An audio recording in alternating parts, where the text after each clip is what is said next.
She can be seen here fleeing from the cops after she jumped from a bathroom window. This time, she was caught almost instantly. If the What do you guys think was his girlfriend's evil secret? She was in a goat play. Horrible stuff. Not that I know anything about that, but you guys make sure to never go anywhere near it. Today we're here to check out a video called Man Mortified and or Horrified after learning his girlfriend's horrifying secret. Hey, so, Colin, is that your first name? Yes. Hey, so, do you know Anna? Yes. Last name's Wilson. Oh, no. Yes, I do. What? So, there's really no easy way to say this. Word? So, apparently last night she passed away. Really? This is Colin Strickland, and he was just told that his ex-girlfriend, Anna Wilson, was brutally murdered only hours ago. Oh.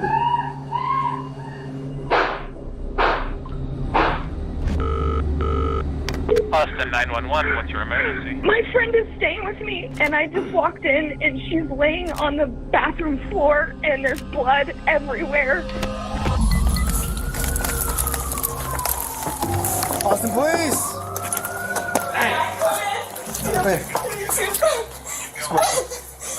Do I stop? I don't know what happened. I just walked in on her. When cops first arrived at this gruesome site, they suspected a robbery gone wrong. But a series of damning clues found at the crime scene quickly pointed to not just a meticulously planned murder, but a deadly love triangle. And a killer that was closer to home than anyone expected. Dun dun dun. Did you kill Mo? No. You look like you acting like you did. You so acting like you did. What you On turned May up? 11th, 2022, police were called to an address after a woman made this disturbing 911 call. What's the address of the emergency? It's 1708 Maple Avenue. Okay, tell me exactly what happened. My friend is staying with me, and I just walked in, and she's laying on the bathroom floor, and there's blood everywhere, and I don't know what happened. Is she awake? She's not awake. There's blood all over her face and Caitlyn. all on the back of her head. Is she breathing? No, she's not Okay. breathing. I've got the paramedics on the way to help you. Stay on the line, Caitlyn. That caller was Caitlyn Cash, and she'd arrived home to find her friend, Mariah Wilson, clinging to life after being shot. Austin, please!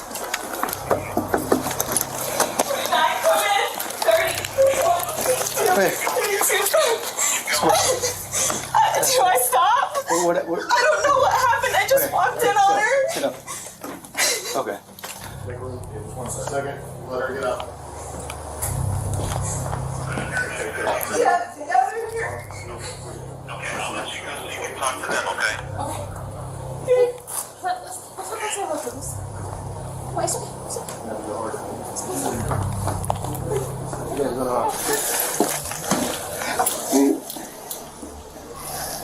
Yeah, headshot. Nobody heard any shots? We don't know how long she's been down? No. And that's it. That's pretty close to it. Yeah, oh, we got CSF in there. After assessing the situation, officers noticed cerebrospinal fluid, or CSF for short, oozing onto the floor. This fluid surrounds the brain, meaning the bullets had actually pierced her skull and killed her instantly. This meant there was no saving her, no matter what anyone did. But officers could still bring her killer to justice, which is why they need answers right now. Answers that only Cash can give, as she is the only witness that officers currently have. Do you know if he's talking to anyone or any friends? I know you say you don't live here. Yeah, I knew she was with her friend Colin. Colin's Colin Strickland. Colin Strickland? Strickland, yeah. They went swimming. Okay. Did you see a gun or anything like that when you were in? Colin? You said Colin Strickland. Strickland? Okay. Yeah. And you know where Colin Strickland is? No, but I have his phone number. I can call him. Or I can give you his phone number. That information from you. You said, so she went swimming with Colin Strickland? Went swimming. I left to go have dinner with my friends, and then I came back. At the house, That's your house. This is my house. She's staying with me.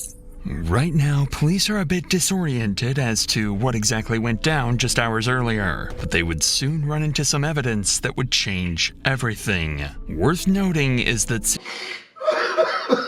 situations like these can be extremely traumatizing for those involved. Yeah. But that's also the case for people watching these types of videos, just like you at home. Word. If you've ever felt you need help with mental health, you should know there are always people you can reach out to. Yeah. That's why I'd like to thank BetterHelp. When was the last time you spoke with her?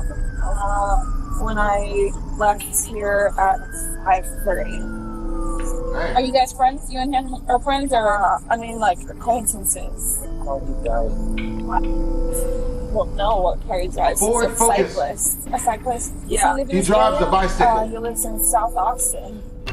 Does she have like He got mad that his girl was boning somebody else, so he probably executed her. A man on a bicycle has nothing to go for, man. He's gonna go for gusto. That's why I'm guessing that.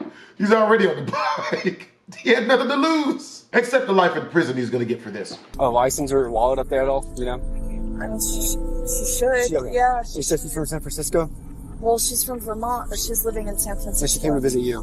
Yeah. Okay. Yeah. I mean, she's here for a bike race this weekend. Okay. Did her and Collins have an argument at all? Do you know? I don't have any idea. You don't know- The you know- only thing I know is she said I'm meeting him to go swimming. Okay. And what time was that? 5. 5 p.m. today? Yeah. I mean, I can see What- it in my text messages. I just When was the last time you saw her? Was that when you saw her? Or you had I eyes on left her? for dinner at 5:30. So you left dinner at 5:30. What time did you come back?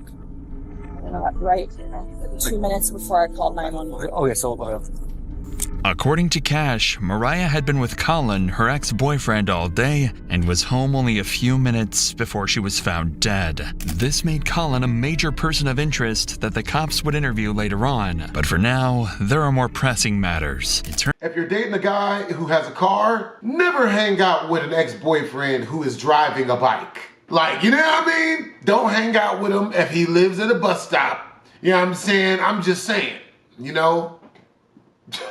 Turns out, Mariah was in town for a bike race and had brought along with her a $14,000 racing bike which could have been a massive target for someone. And as the cops would soon find out, that bike was missing. It quickly became a possibility that someone could have been waiting for Mariah to be home alone and attempted to rob the bike, only for Mariah to resist and end up getting killed. This being their only lead, officers needed to trace down where this bike went, as it could take them straight to the murderer. A bike? Well, that's her bike. Over a bike? Probably there. Does she keep the bike in the garage, or where does she keep the bike at? So she's right through this first unit right here. This is her. And these are her landlords. So this is. Didn't even take her car. Yeah. So where would her bike be at? Where would she keep her bike? I mean, it would be right inside the door. Yeah. Is her bike's inside the door? Is there a bike? Anywhere? You see a bike? She said she would put it right by the door. No bike. That's negative, Jobs. With no trace of the bike in the house, officers decided to begin searching the woods nearby when they made a discovery that showed them they were on the wrong track completely, leaving them with absolutely zero leads. They found the bike? Hey, come here. Somebody might be in here. This might be the bike, okay? But hold on. Somebody might be in here. Brain.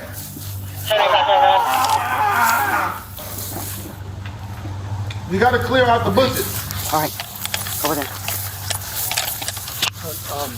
At 432, I located the bike.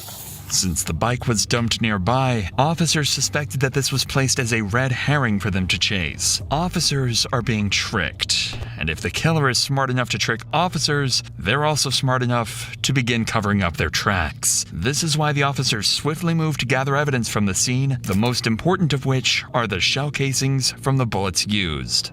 There's one right there. You said right there. Where? There's one right there.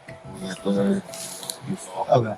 Those bullet shells will help cops identify the gun used. Now they just had to find that gun and the shooter, who officers initially believed could have been Cash. It is for this reason that officers bring Cash back to the police station in order to conduct a crucial test to confirm whether she's innocent or not.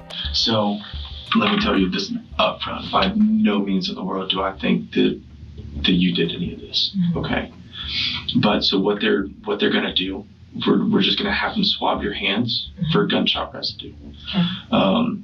If we don't do this to you, then in court they can say, oh, what about this other person? Why didn't you do this part of the investigation? A GSR, or gunshot residue swab test of Cash's hands, presented a negative result. Considering that Mariah was in a very narrow space of the home, officers concluded that Caitlyn could not have been the one to murder her. Fortunately, though, Cash did provide an important piece of information. The last person in contact with Mariah was Colin Strickland. Digging deeper into this, cops discovered that the two were having drinks at a nearby cafe and have never suspected that this would be the last time that they saw each other. This is why Colin was an important lead who could give officers valuable insight about the events leading up to the murder. But before police went in to interview Colin, they noticed some houses in the neighborhood had CCTV cameras installed, which could possibly help reveal the killer's identity. When investigators watched the footage back, they found something very interesting. If I'm right about who the killer is, then I have a very hastily made song based on the situation for everybody out there so that dudes can understand how not to run into this type of situations.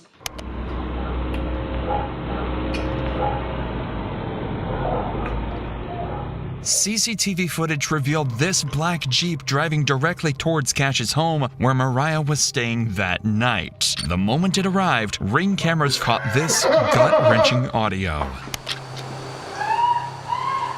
Oh no. And immediately after the shooting, the killer escaped.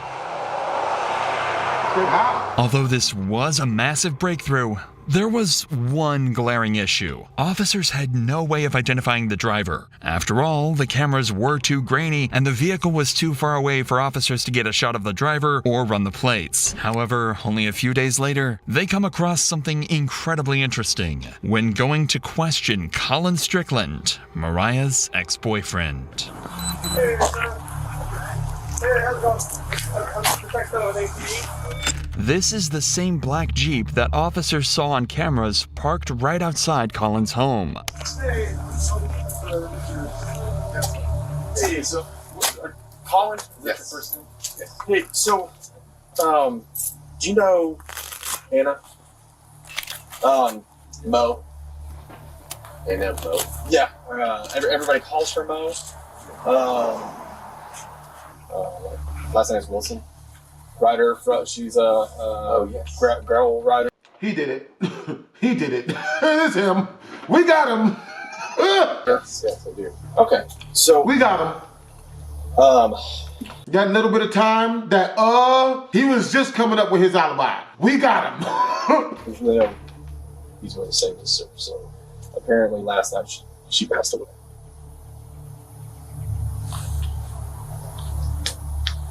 How did that? Right now it's an open investigation, but it is being investigated as a homicide. Right now, the cops know he was the last person to see her alive. They've discovered a vehicle in his driveway that matches the one captured on security cameras, and it even has a bicycle rack attached to the rear end. Colin Strickland has just become their #1 suspect, but he doesn't realize this yet, as officers continue to question him. Okay. Why are you still here? You should have been out of town. Get in the plane. Hop a jet, like young thugs say to do. What? Do you happen to have her mom's address by any chance? I know that she lives in Vermont.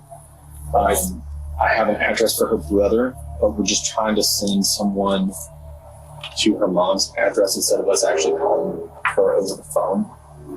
I didn't know. I don't have an address for her mother. We went to Deep Eddy yesterday afternoon, and then we heard her, and I dropped her at her the apartment she's been staying at. Yeah. couldn't pass it about 6:30. The cop intentionally avoided telling Colin how Mariah died, as they do with any suspect in a murder case, but they notice his body language is concerning, as he is barely able to look them in the eyes. This could either be because of pure shock, as the two had spent the previous day together, or in the worst case scenario, he's afraid to look them in the eyes because he had something to do with the murder. So to uncover these secrets, police started looking into Colin's life and his history with Mariah. This is when they discover Caitlyn Armstrong, Colin's girlfriend who separated from him in October 2021, but then got back together a month later in November. However, during their breakup period, he had a month-long romantic affair with Mariah and remained in contact with her even after he resumed his relationship with Caitlyn. Immediately, officers begin suspecting that Caitlyn could be one of the major suspects in this investigation. These suspicions were further confirmed when they ran the plates of the black Jeep and found that it didn't belong to Colin, but it was actually owned by Caitlyn. Considering that Colin was good friends with Mariah and Caitlyn hated this made her a suspect in this investigation. So to get to the bottom of this, officers bring in Colin 2 days after the murder in order to achieve 2 objectives with 1 interview. The first would be able to see whether Colin has a solid alibi that he can present to the officers. After all, whether he did it or not, Colin was the last person to see Mariah alive. And the second is to gather information that can be used against other suspects, like Caitlyn. And you said that y'all left around like 6:30 to. I don't think that's accurate anymore, because we must have left Uber at about 7:45 or even later, probably maybe more like 8. Yeah. Just as it was getting dark. Okay. Because we went straight to her place and it wasn't dark yet, but it was. I got you. It was cooling off, and it was like also an evening. I remember that. Okay. Well, what about whenever y'all were at the bar? Was there anybody that was like watching y'all, or like just was acting weird with Mo, or Mo didn't know she doesn't live here, so no, not at all. Yeah. Nobody. Anybody that like tried to hit on her at the bar or anything, or no? Okay. No, not that I saw. Nor that she mentioned. I didn't notice anything out of the ordinary, to be honest, at the bar. The cops are looking for more than just details of what he and Mariah did that day. They're going to try and figure out why exactly the black vehicle from the murder scene was conveniently parked at Colin's home. Whenever I was over there earlier, I saw there was the other car, because you said that you drive a motorcycle and then you drove the Mercedes. Drove Mercedes. Up here. I guess the other one is hers. My girlfriend, Caitlyn. Okay, so that belongs to her. Okay. Yeah. All right, so you got back around like 7:30. I don't know exactly when that was. I think I texted Caitlyn as I was leaving, just saying, hey, are you still out getting food? Yeah, more like 8:30 is when I dropped her off at her house. Okay. Like just before dark, because I texted Caitlyn as I was like after I left. Okay. And that was whenever you. It says 8:36. And I think she was in her yoga class. She showed up. Time close. So you're getting back home. She's not home. What time was it that she got home? Short right after I texted her, probably 9:20 or so. That says 9:21. Okay. Like where had she been? Like that whole. She had actually a laser hair removal appointment, she said, at 7 p.m. downtown. Gotta keep it smooth. And then after that, I'm not exactly sure. She had texted me asking if I wanted to meet up, and I didn't reply. And then I didn't see her or hear from her. It's all attractive. I was back at home. And did she say anything like whenever she got home of like where she'd been? No, but she was in her, like, a yoga outfit, carrying a yoga mat. Although Colin had heard from Caitlyn the night of the murder, he couldn't give her a solid alibi and didn't even know exactly where she did her yoga classes. He also managed to avoid mentioning his romantic affair with Mariah, but he'll soon be left with no choice but to tell the cops everything. So how long had you and Caitlyn been dating? About a year and a half, maybe 2 years, actually. Okay. And then how long was it that y'all had broken up whenever you and Mo got together? Not very long, actually. While you were dating Mo, Caitlyn was still living with you? She was moving out. Oh, okay. I mean, she had another house. She had a sister in town, and yeah, it was definitely very. I was about to say that would probably be pretty It definitely was awkward. It was kind of almost like something I felt like I would like to force the situation, which is stupid. But so, why was it that you had to change the name from Mo? In your phone? Just because in the past Caitlyn has looked at my phone, and I just didn't want to surface. Basically, that would always start fights. Exactly. Basically, nobody else can have you. Yeah. You know. So gets kind of jealous. Yeah, Understandable. I mean, wasn't exactly unique to Mo or anything. Yeah, I got you. After listening to Colin, officers achieved what they set out to do. First, they cleared Colin, who had texts and times to back up his alibi. Secondly, they managed to gather information about Caitlyn, whose entire story is shady. Damn, really thought he did it. Well, might as well give y'all the song anyway. This is a Christmas song. It's kind of a love song. If you're clingy, then your hoe gon' trifle. Don't give a shit and she'll act delightful. Ain't no reasoning to kill her though. Let her hoe, let her hoe, let her hoe. It's a love song. You know what I'm saying? It's a Christmas jingle. I'm gonna put it on the Young Child Support Love album. It's gonna be the Christmas album. Yeah.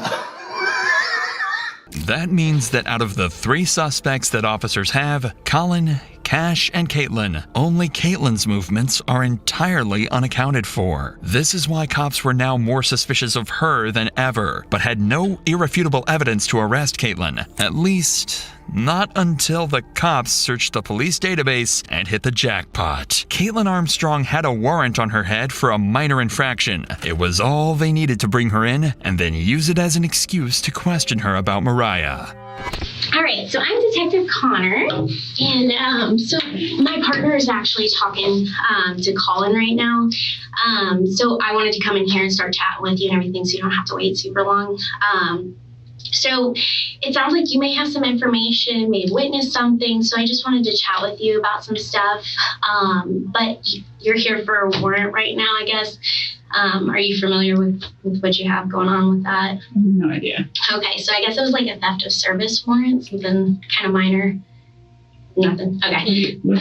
So that's why you're here. You've got a theft of service warrant. That's why you got picked up today and everything. So I was just letting you know on that part. Observe how the detective maintains an almost nonchalant demeanor, despite the gravity of the situation. This is deliberately done to create a sense of security for Caitlyn, ensuring she remains unaware that she is under any suspicion by the police. Despite this, Caitlyn appears noticeably tense and uneasy. Can you tell me what it was that was the theft of service? I can look. I'm not sure what it is at this point, but I can look that up later and get you a little bit more information on that for sure. But because you are here and because you were under arrest for that portion of it, we always have to read Miranda and stuff because I want to talk to you about some other stuff that's unrelated to that. The officer has ignored Caitlyn's questions about her warrant because she is more focused on digging up information about Mariah's murder, a tactic that becomes dangerous as Caitlyn begins to raise concerns about her legal counsel. If I have an existing warrant and you don't know what it's about, do I need an attorney here? So the warrant is just a Class B, just theft of service type thing. The reason I'm here is because your name came up during a conversation with Colin. I think there's a lot more information that you have that can kind of explain some of the stuff he's saying. But to be able to do that, I have to read you your rights, just so that you know and you're protected and things like that, okay? Okay, and so if you're reading me my rights, then I should That's because of the warrant, because you're under arrest for the warrant. So you're technically in custody because of that warrant. So they're 2 separate things. Does that make sense? The detective just stopped her from requesting a lawyer. Oh, this is getting good. I think so, but I have never heard. Even though they have Caitlyn exactly where they want her, one tiny mistake is about to allow someone cops suspect to be a killer to walk away scot-free. Well, good news. So that's what they were just knocking on the door is apparently that warrant, the date of birth was wrong. So it had your name, but the date of birth is wrong. So it's to a different person. So that's not, you're not under arrest, okay? Okay. I know, it's a little crazy. Although the cop tries to make a joke of the situation, Caitlyn now knows that she can leave whenever she wishes. After all, cops have no legal ground to hold her any longer. This is why it's down to this cop to try and convince her that talking is the right thing to do.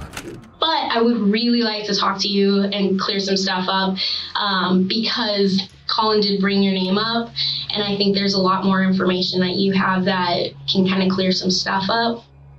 Does that make sense? It makes sense. I feel like I should have an attorney present. So that's totally your choice. So at this point, you are free to leave at any point. So this is going to be consensual at this point because you're not under arrest, okay? To make matters worse, Caitlyn has just requested an attorney. Legally, the detective is now bound to cease any and all questioning related to Mariah's murder, but she's about to thread a very dangerous line of breaking the law in order to get any information out of Caitlyn.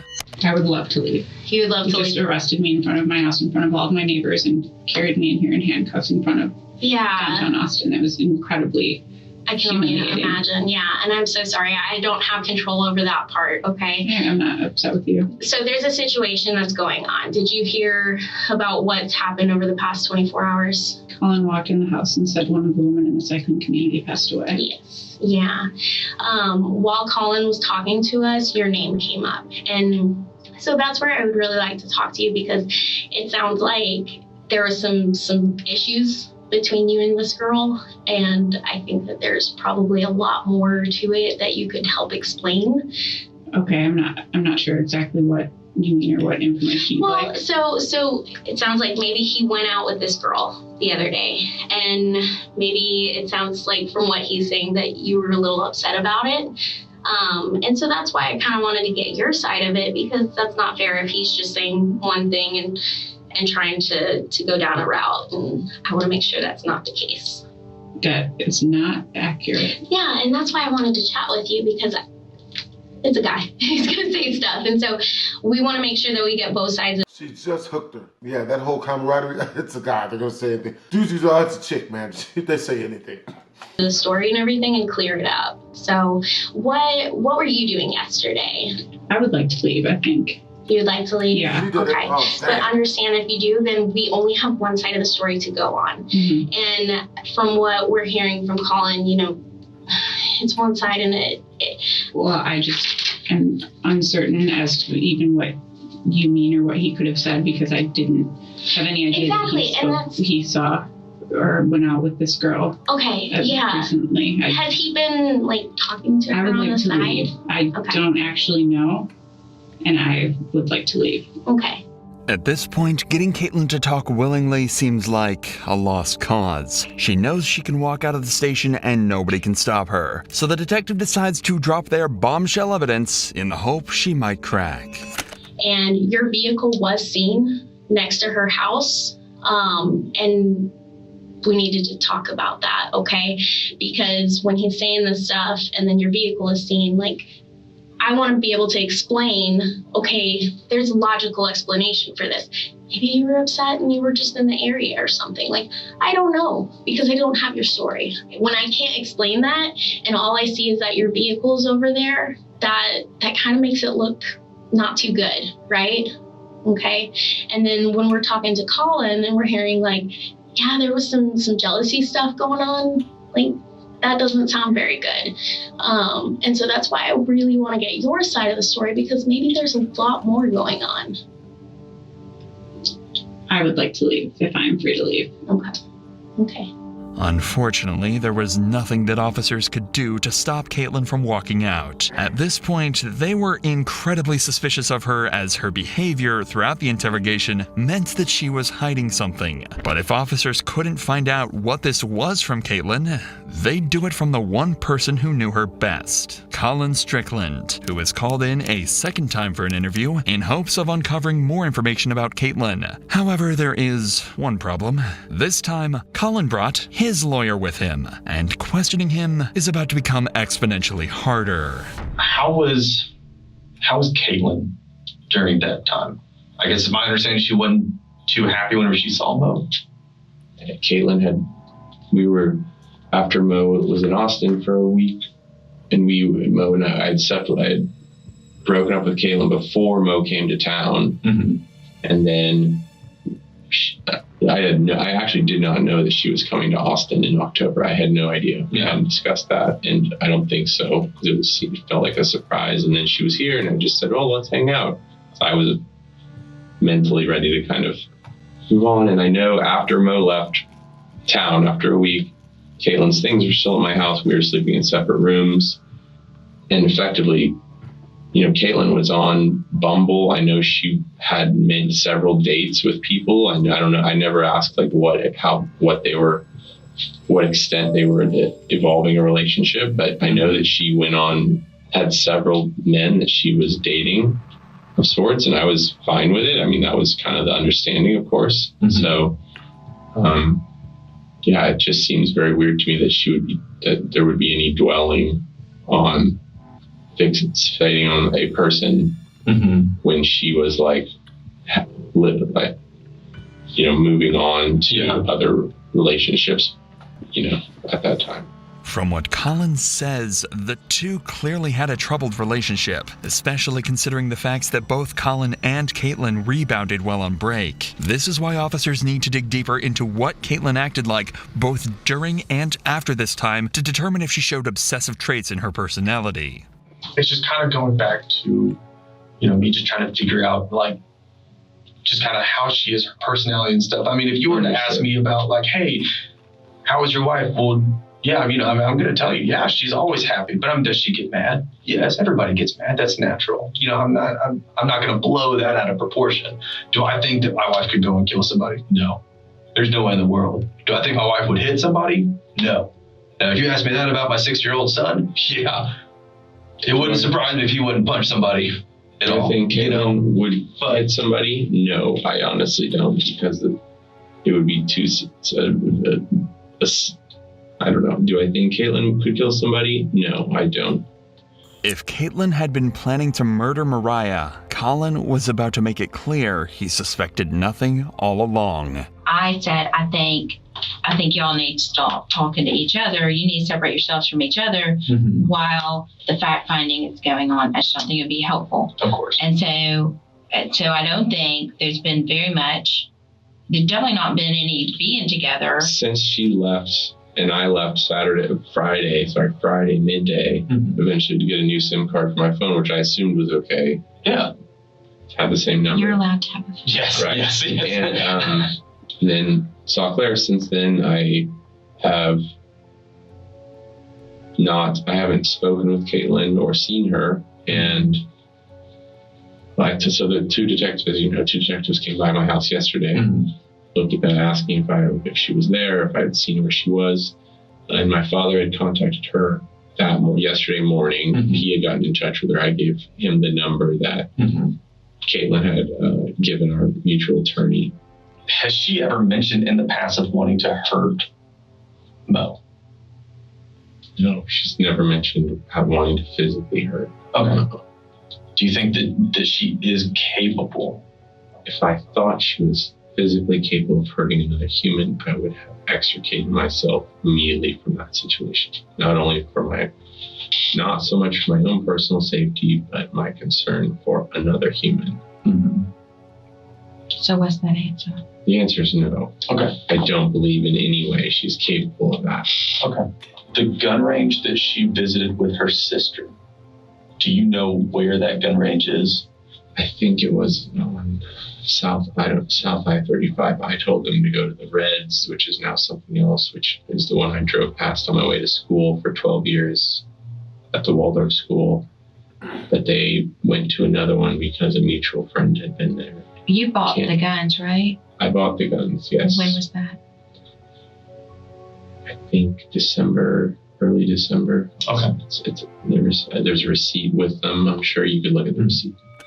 In an ironic twist, Colin had bought Caitlyn a gun for self-defense, but after police conducted a firearm examination, it just so happened that the bullets it used were the same caliber that were found near Mariah's body. So far, the cops had evidence of Caitlyn's car at the scene, they knew about her obsessive behavior, and they knew she owned the same model of gun that was used to kill Mariah. But while they searched for her whereabouts, the investigation continued to uncover crucial and damning evidence that not only heavily suggested Caitlyn was responsible for Mariah's death, but also cleared Colin of any wrongdoing. The cops gathered all cell phone data and compared it to the surveillance footage, allowing them to map the movements of Mariah, Colin, and Caitlyn on the night of May 11th, 2022.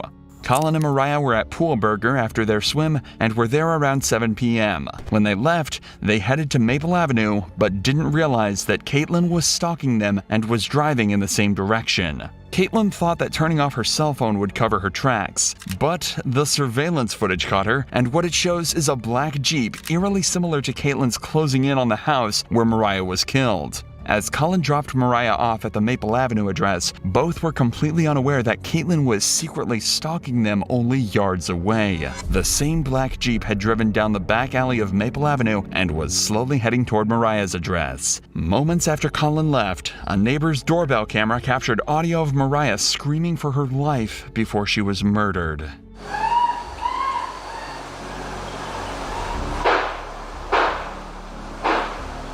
Colin's cell phone placed him driving away from the area before Mariah's death and cleared him as a suspect. This meant that the only person who could have killed Mariah was Caitlyn. All that was left to do was arrest her. But when officers went to find her, they discovered a massive problem. Just hours before they solved the murder, Caitlyn had left the country under a fraudulent passport which was originally her sister's. Caitlyn likely did this to avoid using her own passport in case officers were keeping tabs on her, but the fraudulent passport gave her enough time to escape. After getting a search warrant for her Gmail records, officers found a flight ticket that was booked for a one-way flight to Costa Rica. Even CCTV footage obtained from Austin Bergstrom International Airport in Austin showed her boarding into the plane. An initial investigation into her records showed that she had booked a hostel in Santa Teresa Beach while working as a yoga instructor. So, to lure her out, an officer sent a message out on social media asking for a yoga teacher in the local area. Soon, Caitlyn took the bait and replied to the ad and agreed to meet up. But in the Oh, bro, I see now why people watch these, bro. Bro, this is like the most interesting thing I've seen in years, bro, and ever, bro. This is wild, bro. month that she'd been on the run, she'd taken some extreme measures in order to conceal her identity. Caitlyn had undergone several surgical operations to alter her appearance, but there was no fooling the arresting officer, who recognized Caitlyn from her eyes. She was arrested and flown back to the United States, where she was charged with attempted murder. However, that wasn't the end of it, because in October 2023, Caitlyn tried to escape again by taking advantage of a doctor's appointment outside of jail. She can be seen here fleeing from the cops after she jumped from a bathroom window. This time, she was caught almost instantly. If the several attempts to escape justice and falsifying of documents weren't enough to convince a jury Caitlyn was guilty, then the surveillance footage and the testimony of Colin Strickland, and most importantly, the ballistic analysis that matched the gun to the shell casings found at the scene of the crime certainly were enough to convince them. Consequently, a year and a half later, on November 16, 2023, Caitlyn was found guilty of first-degree murder, and she was sentenced to 90 years in prison for the cold-blooded murder of Mariah Wilson. Damn, that's wild. Oh, my favorite part was her running, but at the end.